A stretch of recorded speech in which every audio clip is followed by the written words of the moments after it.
I'm at the Neolithic High Queen's grave, the long-skulled woman whose whole long barrow here was dedicated to just her. It was a primary burial, very, very rare.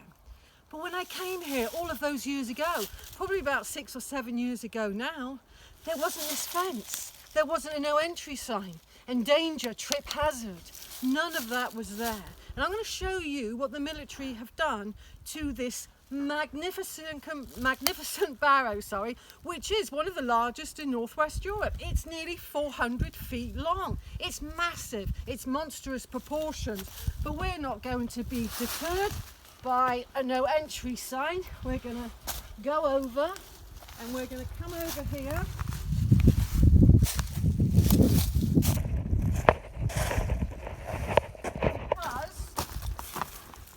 Military have done, they've encaged like a Faraday cage. Honestly, it saddens my heart, it really does, the whole of the barrow in this meshing that I'm sure is not going to be positive. It's all over her barrow. Is this the way we should be treating our ancient sites?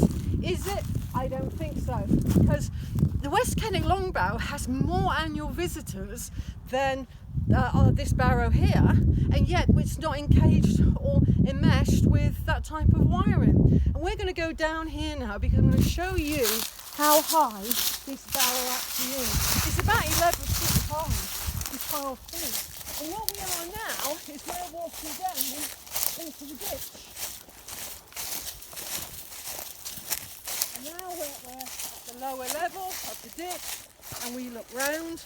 We can see the huge long barrow in between these two trees. It is ginormous, and the Neolithic Queen in a flexed position, that means put in the fetal position for burial purposes, was set this end here. And I think, intuitively so, that her child was with her as well. But more than that, when we look about why did the ancients place this barrow here? Yes, you could say it's on elevated ground. It overlooks all of the group barrows just about half a mile or so away. But here we have some very powerful female earth currents, and on the top, going right the way halfway through, then coursing off that way, we have another current making a kind of like cross. So we've got that going down there, a beautiful one going across there, and right where her head was placed, which I think is very metaphysical and very poetic actually, and very artistic, is a geospiral energy pattern so that her head was eternally against earth energy. When Colt Hall and Cunnington came here, they took out the bodies, had a look at them, didn't find any gold because this is the new Stone Age, it's Neolithic, nearly 6,000 years old. They put the skull and bones back. Indifference was to follow, because when Dr. Thurnham and others came here, they would just take the bodies out and mass hoard them.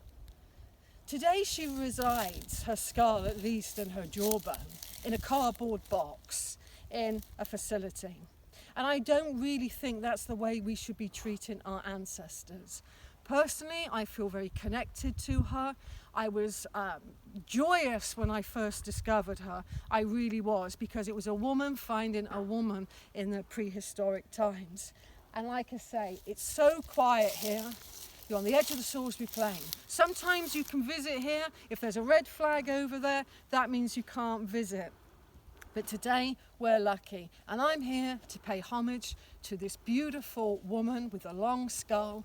Maybe she had a child here, and in just over in that area there we see a high prince. He was buried there as well. So this is a royal burial ground. This is the secret history of Stonehenge, and all of this will be revealed in my book coming out soon. And also I've got some good news for YouTubers. I'm going to be going all around Peru with Brian Forrester next year, next November 2022, to do a secret megalith tour and to do a long skulled appraisal tour as well. So thank you, Neolithic Queen, and I'll catch up with you soon.